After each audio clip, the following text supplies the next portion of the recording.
Bien-aimés dans le Seigneur, Shalom. Nous sommes le mercredi 28 juillet 2021. Nous sommes dans la joie de nous retrouver pour une nouvelle méditation et nous vous saluons au nom de notre Seigneur et Sauveur Jésus-Christ. Nous allons lire un texte dans le premier livre de la Bible, dans Genèse. Genèse chapitre 50, nous lirons les versets 19 et 20. Genèse 50, 19 et 20. Voici ce que déclarent les Écritures saintes. Joseph leur dit, « Soyez sans crainte, car suis-je à la place de Dieu? Vous aviez médité de me faire du mal, Dieu l'a changé en bien, pour accomplir ce qui arrive aujourd'hui, pour sauver la vie à un peuple nombreux. » Le mal en bien, tel est le thème de notre méditation de ce mercredi 28 juillet 2021. La Bible dit, bien-aimé, dans Ésaïe chapitre 55, versets 8 et 9, « En effet, vos pensées ne sont pas mes pensées et mes voix ne sont pas vos voix, déclare l'Éternel. » Le ciel, bien-aimé, est bien plus haut que la terre. De même, mes voix sont bien au-dessus de vos voix et mes pensées au-dessus de vos pensées. Bien-aimés, bien des fois, nous ne savons pas saisir les pensées ainsi que les voix de Dieu. Cela peut nous paraître désavantageux. Pourtant, cela fait partie de la grandeur et de la souveraineté de notre Dieu, l'Éternel. Le verset du jour nous rapporte des paroles d'un homme, Joseph, qui lui aussi a été surpris par les voix de Dieu. Dieu a changé le mal en bien. Que pouvons-nous tirer comme leçon de la vie de Joseph? Nous voulons juste voir, il y a plusieurs leçons. Nous allons juste tirer 3 leçons pour ce jour. La première leçon, c'est que Dieu voit la fin, l'homme voit le présent. Sur la route qui mène à la gloire, personne ne voit les choses clairement. Nous nous plaignons de nos difficultés, pendant que nos ennemis se réjouissent de nos peines. Parfois, ce que le Seigneur promet est opposé à ce que nous vivons. La réalité n'est pas toujours la vérité. La vérité, c'est ce que Dieu voit, ce que Dieu a décidé. Mais parfois, nous voyons une réalité opposée à la vérité. Les frères de Joseph sont contents quand ils vendent Joseph. D'abord, ils ont voulu le tuer et puis après, ils le vendent. Ils sont contents du fait que le rêve de leur petit frère ne va plus se réaliser. Fini. Là, c'est du côté de nos ennemis. Parfois, des choses se passent dans nos vies, bien-aimés, des choses négatives, et les ennemis sont contents, le diable est content, parce que c'est fini. Rien ne va se faire. Joseph, quant à lui, se demande certainement si les rêves n'étaient que de l'imagination. Était-ce de l'imagination? Peut-être j'ai imaginé cela, parce que ce que je vois et ce que j'ai vu sont diamétralement opposés. Alors personne ne pouvait imaginer que pendant ce temps, Dieu écrivait une histoire glorieuse, mais sur un chemin de peine. Voilà pourquoi il a appelé Gédéon vaillant guerrier. Dans Juge chapitre 6, verset 12.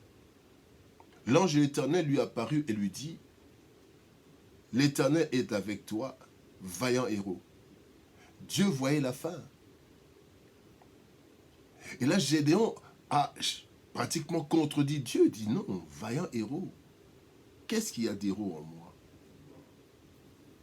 Il était en train d'ailleurs de fuir l'ennemi. Il se cachait. En quoi est-ce que je suis vaillant héros?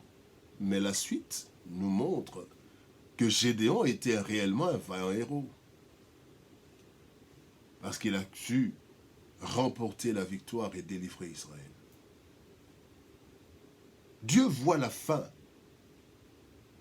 mais l'homme voit le présent. La deuxième chose, bien-aimé, la deuxième leçon,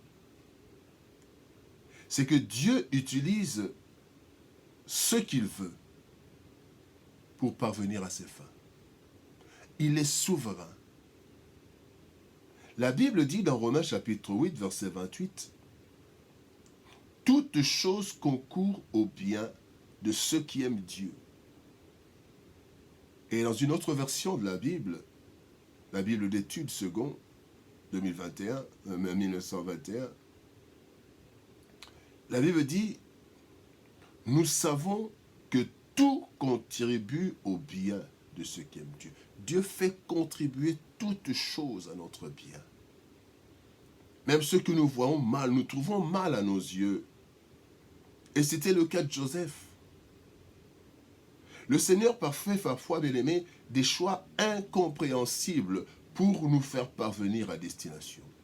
Même nos ennemis peuvent être utilisés par le Seigneur. Voyons avec Joseph. D'abord, il utilise ses frères avec leur haine. La haine des frères de Joseph a été utilisée par Dieu. Ils ont vendu Joseph. Joseph a été vendu en Égypte. Dieu a utilisé cela. Et c'était dans le plan de Dieu. C'était le travail de Dieu. Deuxième ennemi utilisé, la femme de Potiphar. Bien aimé, la femme de Potiphar a harcelé Joseph. Et Joseph se demandait, mais qu'est-ce qui se passe? Qu'est-ce qui se passe dans ma vie? La femme de Potiphar a été utilisée parce que la place de Joseph, ce n'était pas chez Potiphar. Et si la femme n'avait pas été utilisée pour harceler Joseph, au point que Joseph allait fuir et on avait créé une histoire contre lui, peut-être que Joseph ne serait pas arrivé là. Et donc, si la femme était une maman sérieuse, une femme calme, qui avait aimé Joseph de la bonne manière, qui avait gardé Joseph, Joseph allait faire peut-être des années et mourir peut-être là. Troisième ennemi utilisé, c'est les chansons ingrats.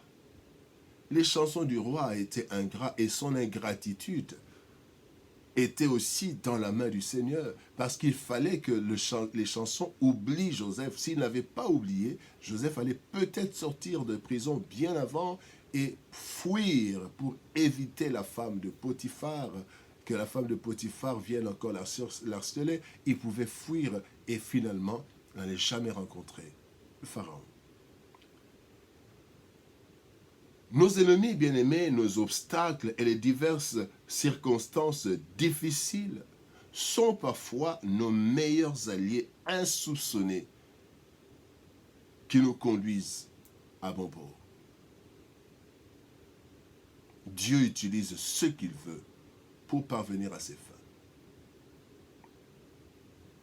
Troisième leçon, nous devons faire confiance à Dieu et bannir la peur.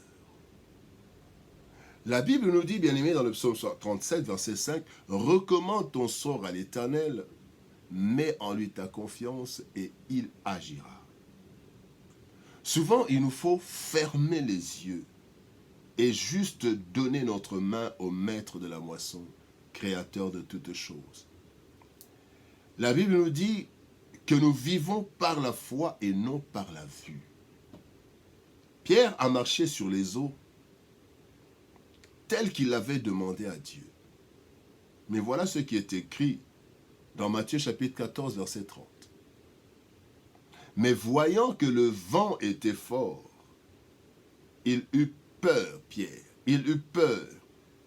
Et comme il commençait à enfoncer, il s'écria, « Seigneur, sauve-moi. » Bien-aimé, les yeux de Pierre ont été à la base de la peur qui a failli mettre fin même à sa vie. Bien-aimé, fermons nos yeux.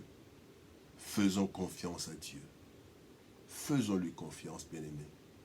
Et fermons nos yeux. Le mal en bien. Dieu peut écrire, bien-aimé, une histoire victorieuse avec des étapes de défaite presque déconcertantes. Même la plus grande victoire de tous les temps, celle du Christ sur le péché, le diable et toute son organisation, eh bien cette victoire est passée par des défaites apparentes, telles que la mort à la croix, la flagellation, les injures. Cette mort a été la source de notre vie pourtant. Voilà pourquoi, bien-aimés, nous devons simplement faire confiance au Seigneur et lui donner notre main pour qu'il nous conduise près des eaux paisibles et des verts pâturages, même lorsque nous traverserons la sombre vallée de l'ombre de la mort. Dieu est capable de changer le bien en mal. Le mal plutôt en bien. Dieu est capable de changer le mal en bien pour le bonheur de ses élus. Mais il est aussi capable de changer le bien en mal pour les ennemis de ses élus. Faisons confiance à Dieu. Joseph a fait confiance à Dieu. Il a refusé d'aller avec la femme de Potiphar. Bien que certainement dans son cœur il était troublé, mais il a attendu. Il a été fidèle. Il ne savait même pas où le Seigneur l'a mené. Et un jour, il s'est retrouvé à la droite de Pharaon. Deuxième personnalité d'Égypte, lui qui n'était même pas égyptien. Parce que Dieu sait changer le mal en bien dans sa souveraineté. Que Dieu nous bénisse. Shalom, au revoir et à demain.